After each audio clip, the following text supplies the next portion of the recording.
ikhwan, asyhadu an la ilaha illallah wahdahu la syarika lahu wa asyhadu anna Muhammadan abduhu wa rasuluhu la nabiyya ba'dah. Allahumma shalli ala sayyidina Muhammad wa ala ali sayyidina Muhammad.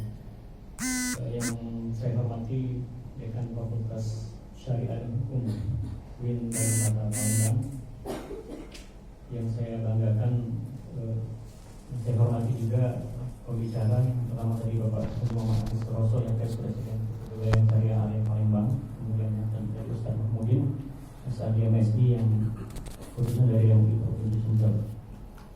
Rekan-rekan sekalian, karena keterbatasan waktu, saya akan memfokuskan pembicaraan kita atau materi saya ini dalam mungkin 3 hal mungkin yang perlu sama-sama kita ketahui. Pertama, teman-teman peserta yudisium ya, sudah yudisium atau belum? Besok ya. Kalau peserta yudisium sekalian, teman-teman sekarang ini berada dalam masa-masa yang krusial, kritis ya, akan menentukan akan kemana arah bangsa kita selanjutnya, dan itu harus dikalkulasi, harus dihitung. Pesan saya, kalau boleh berpesan sebagai dulu pernah juga mahasiswa, walaupun alhamdulillah waktu kuliah langsung bekerja, kemarin dulu jadi PNS kan karena di sekolah kedinasan. Jadi arah tujuan ketika kuliah sudah kelihatan karena hampir pasti jadi PNS waktu itu. Nah, kalau teman-teman kan mungkin agak berbeda. Saya ingin berpesan yang pertama, teman-teman harus bisa membedakan antara enjoying your youth dengan destroying your future. Harus bisa membedakan mana menikmati masa muda dengan menghancurkan masa depan. Karena beda tipis kan. Main game terus, gak kenal waktu, gak kenalin lagi, aku nak nikmati masa muda. Padahal kalau sudah kelewatan ya sudah destroying your future, sudah jadi pertanian dan lain-lain. Nah, itu masalah utamanya. Jadi teman-teman harus bisa membedakan itu. Mana yang kira-kira bakal nyelakukan itu, mana yang sebenarnya ya sah-sah saja, sekedar ya namanya masa muda saja, mungkin kita banyak berinteraksi dengan teman-teman. Jadi harus bisa membedakan itu. Apalagi dengan zaman digital yang luar biasa ini ya. Nah, itu teman-teman harus pintar-pintar dan akurat. Aku yakin teman-teman alumni Fakultas Syariah dan Hukum ini paham betul ya mana-mana yang boleh, mana-mana yang tidak. Bagaimana tadi juga contoh yang disampaikan oleh Ustaz Mahmudin. Itu yang pertama. Kemudian yang kedua, teman-teman sekalian, ya, saya hari ini ingin sedikit katakanlah mengubah mindset. Kalau seandainya misalnya memang perlu diubah. Jadi ada anggapan yang umum lazim di kalangan masyarakat kita, ya, seolah-olah jadi ASN, jadi PNS itu segala-galanya. Jadi pegawai BUMN itu luar biasa. Jadi apalagi pejabat itu luar biasa. Saya qadarullah Pak 2019 kemarin nyalek, kebetulan terpilih. Sekarang jadi anggota DPRD Kota Palembang juga kebetulan. Jadi kapasitas saya sebenarnya di sini sebagai penanggung KM, tapi memang sekaligus juga anggota DPRD. Nah, saya ingin menyampaikan kepada teman-teman sekalian bahwa menjadi ASN, PNS itu baik, pegawai BUMN baik, bagus semua itu karena kadarnya kan kemanfaatan kita ya. Sebagai apapun kita, selagi kita bisa memberikan kemanfaatan itu bagus. Tapi yang jadi masalah adalah seolah-olah seluruhnya harus jadi PNS, seluruhnya harus jadi pegawai BUMN atau swasta dan lain-lain, sehingga kita berebut-rebut suatu tempat yang sebenarnya sudah penuh, sedangkan di luar masih banyak tempat yang lebih menantang, lebih menjanjikan. Nanti saya jelaskan kenapa menjanjikan. Jadi teman-teman perlu diketahui tahun 2017, 18, 19 ya, itu pertumbuhan ekonomi Indonesia di kisaran angka 5%. Pada saat angka pertumbuhan ekonomi cuma 5%, ya, angkatan kerja yang berhasil diserap itu hanya 1.250.000 orang. Jadi yang diserap oleh lapangan pekerjaan swasta dan lain-lain itu hanya 1.250.000 orang. Tapi produksi angkatan kerja orang yang lulus kuliah dan lain-lain itu setahun itu 2 juta. Jadi ada minus 750.000 setiap tahun itu. 2017, 18, 19. 2020 gimana? Lebih parah lagi kan? 2020 ini ada Covid. 2021 ini masa recovery juga belum ekonomi kita belum jalan yang normal gitu. Artinya lapangan pekerjaan itu sudah sumpek. ya sudah penuh. Jangan sampai dalam benak teman-teman sekalian seolah-olah harus bekerja jadi PNS dan lain-lain. Kalau boleh ada jalurnya sah-sah saja, silakan. Walaupun saya juga resign dari PNS, tapi saya tidak menyarankan bahwa teman-teman tidak boleh jadi PNS, tidak. Cuma jangan seolah-olah rezeki itu ya sudah seolah-olah hanya dari PNS itu. Padahal masya Allah di luar lebih banyak peluang-peluangnya. Kalau kita seriusi, ya kalau kita pelajari dan bersama, insya Allah jalan. Saya kemarin ketika resign itu salah satu ayat yang saya pegang itu innallaha huwa razzaqul quwwatul matin, surat Al-Dariyat. Bahwa jadi waktu resign itu sebagian orang tuh ngomong gilo kakaknya, mau saru-saru masuk PNS tiba-tiba metu, apalagi pajak katanya gajinya besar.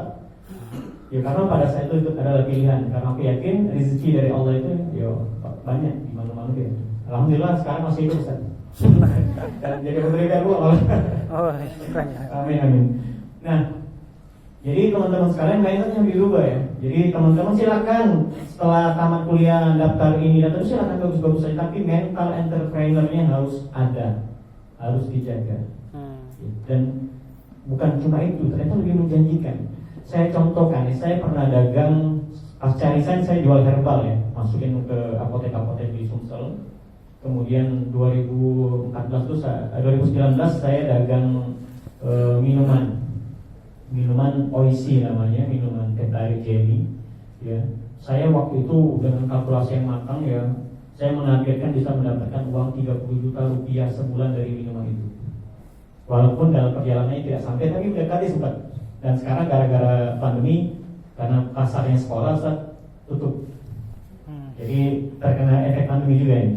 Cuma saya ingin mengatakan kepada teman-teman sekalian, kalau bisnis itu permasalahannya adalah teman sudah bisa menjual satu barang berhasil, tinggal cari leverage-nya, tinggal cari faktor kalinya, tinggal cari faktor kalinya. Saya berpikir ada orang yang menertawakan saya, kenapa nggak mungkin lah bisa dapat 30 juta dari jual minuman itu? Bisa, saya bilang gini, misal saya dalam satu botol minuman itu dapat 1.000 rupiah, minuman itu 5.000. Saya jual, saya dapat 1.000 rupiah. Sales dapat 1.000 juga. Saya dapat 1.000 rupiah ya. Saya jual misalnya di SMA 1 10 cup sehari. Berapa saya dapat? 50. 1.000 rupiah 10 cup sehari di SMA 1 misalnya. Berapa? 10.000. 10.000 kan? Sekarang pertanyaannya, SMA di Palembang ada berapa? Banyak kan? Belum lagi SMP yang mungkin duit jajannya cukup banyak. Saya masukin juga waktu itu SMP 9, SMP 10 dan lain. Saya bekerja. Kira-kira mungkin nggak kita mencari yang semacam SMA 1 itu 100 titik. SMA 1 sampai 22 kan, SMA kan 22 kan, belum lagi yang kampus-kampus ya, kantin-kantin kantor juga kita masukin waktu itu. Kalau UIN nggak sempet sih kayaknya. Nah, kalau seandainya saya berhasil hanya melakukan 10 cup sehari di 100 sekolah, berapa duitnya itu? 10.000 kali 100 berapa? 1 juta. 1 juta rupiah, 1 ya kan? juta. Kali 30 hari 30 juta. Rasional kan? Rasional. Caranya mau enggak? Susah ya susah. Tidak gampang memang, berdarah-darah. Kami di tolak satpam lah masuk waktu itu kan. Pokoknya memang berdarah-darah. Cuma itu kan sudah rasional kan. Nah, mohon maaf, ya penghasilan PNS berapa sih? Nah, itu nah. Ya. Mungkin teman-teman lebih tahu. Artinya itu peluang ada besar di luar itu. Jika kalian cari bisnisnya apa, belajar, kemudian cari leverage, cari faktor kali. Sederhana sebenarnya, sederhana. Dan tinggal kita mau atau tidak. Jadi sekarang mungkin kalau misalnya dalam mindset teman-teman berpikir aku nikahin pegawai di mana setelah tamat ini, tolong diubah sedikit. Ya ubah seluruhnya, yang berarti seluruhnya harus harus entrepreneur tidak juga karena dunia birokrat juga harus diisi oleh orang-orang yang kompeten seperti teman-teman sekalian. Nah itu ya, jadi mindset. Kemudian yang ketiga ini yang paling penting menurut saya adalah tarbiyah madal hayat, belajar terus menerus. Jadi jangan sampai kalian menganggap bahwa selesai kuliah ini selesai, membaca buku, saatnya main game, saatnya berpoya-poya, tidak. Justru sebaliknya, di masa-masa kritis inilah yang menentukan. Nah teman-teman sekalian, alhamdulillah di zaman melimpahnya informasi ini, ya, logikanya adalah kita jadi lebih cerdas, bukan sebaliknya. Dulu misalnya Haji Agus Salim ini bisa menguasai berapa 7 bahasa, nggak ada Google. Aku sekarang nengok di IG atau di YouTube ada seorang Indonesia yang bisa berapa belas bahasa, muda, dia belajar dari YouTube, belajar dari internet, dia bisa menguasai sekian banyak bahasa. Nah, Haji Agus Salim tidak punya internet tapi bisa 7 bahasa kalau tidak salah, saya lupa pasti, tapi yang pasti banyak. Nah, sekarang logikanya harusnya kita ini dengan melimpahnya informasi ini lebih cerdas, lebih pintar. Teman-teman nak belajar bisnis, kebetulan ya, boleh di follow IG aku Muhammad.Hibani, namanya sama saya itu. Itu aku bikin tips-tips bisnis. Dari mulai cari ide bisnis, dari mulai aku bikin 1 menit. Karena kalau teman-teman milenial ini biasanya kalau video lama itu agak pening lamunya tuh kan. Aku bikin 1 menit baik. Tidak jadi kalau IG itu kan kalau lebih resmi IGTV ya kan. Yeah. Kalau ini tidak di video IG itu 1 menit tips bisnis sederhana yang aku bikin biar teman-teman bisa lebih mulai. Nah, yang seperti itu banyak. Teman-teman kan dari YouTube atau channel macam-macam, channel-channel tentang bisnis, tentang mencari ide bisnis, bagaimana cara menjual dan lain-lain banyak. Berhamburan kalau semuanya ini tinggal kita galak tidak. Masalahnya kan kita belum kesana pikirannya, itu masalahnya. Kita masih sibuk dengan nonton drama Korea misalnya di YouTube. Yang lanangnya main Mobile Legends misalnya kan sibuk di situ. Belum berpikir yang jauh ke depan. Padahal sekali lagi titik kritis ya, titik kritis teman-teman sekalian, teman-teman lah yang menentukan akan seperti apa masa depan. Kalian mungkin di sini ada titik baliknya.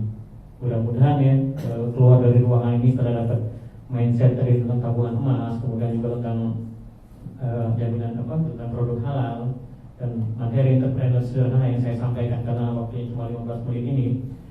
Teman-teman sudah mulai melek bahwa saya lulus ini saya masuk ke dunia yang baru yang saya harus siapkan segala sesuatunya. Jangan sampai nanti penyesalan terjadi gara-gara kita tidak menentukan langkah yang benar ke depan. Mungkin itu baik ya, karena memang 15 menit ya khawatir lagi melampaui. Intinya 3 hal tadi ingat ya. Know the difference between enjoying your youth and destroying your future. Harus bisa membedakan yang mana menikmati masa muda, masa yang berhati-hati, dengan masa menghancurkan masa depan. Harus bisa dibedakan. Yang kedua, mindset harus berubah bahwa menjadi PNS sah-sah saja, boleh-boleh baik, bahkan bisa jadi ibadah, menjadi pegawai BUMN juga luar biasa. Tapi itu bukan satu-satunya pintu rezeki yang diciptakan oleh Allah. Bahkan banyak pintu rezeki lain dari luar yang ternyata bisa melimpah juga, bahkan lebih besar dari yang ini. Kemudian yang ketiga, tolong manfaatkan digitalisasi masa luar biasa ini ya dengan belajar yang rajin lah. Belajar tidak melulu tentang ilmu yang teman-teman dapatkan di kampus, tapi ya di luar itu. Misalnya ilmu bisnis misalnya, silakan cari di YouTube, di IG, bahkan di TikTok juga ada ilmu bisnis. Saya bikin akun TikTok kemarin. Saya bikin ilmu bisnis itu saya posting di TikTok karena ternyata banyak juga anak muda yang ada di sana.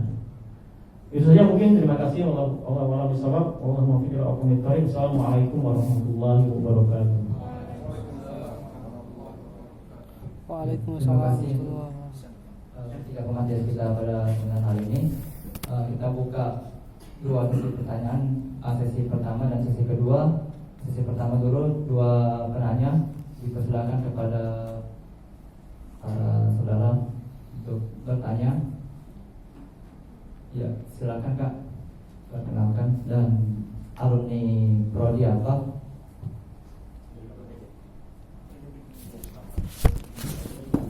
Ini sudah, lain sudah.